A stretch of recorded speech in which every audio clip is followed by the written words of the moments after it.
अमृत लागेला। चूड़ी तोड़ दियल ना। जब हम लाए दुल्हनिया हम राजा ओके रानी बनाई।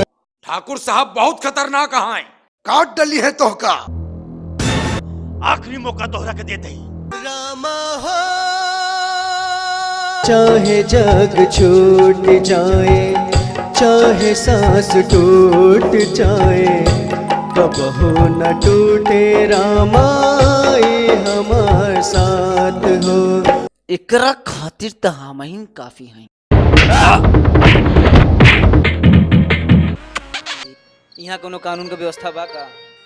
आई राखी के त्योहार भाई बहन के ई है प्यार।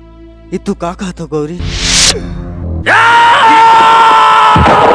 ई गांव में सबसे बड़ कारण बा लगा दे आग पूरे गांव के फसल में। देखत बा सारी दुनिया कायडम सामान बा।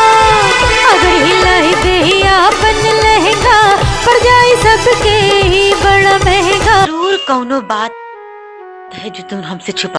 शिकायत नामा लिखा ताड़ा कि ओकर जन्म कुंडली लिखा ताड़ा? अरे बाप का हम मारे रानी। मेहंदी रचाई के सिंगार सजाई के हो जा गोरी तैयार। तू दुल्हन बनबू हमार गोरिया। ऐसा लागत बा जैसे कोनो अपशगुन होएक बा। हमरा से ब्याह करबू? ठाकुर गजाननं भूतगणाधिसेवितं कपित्थजम्बू।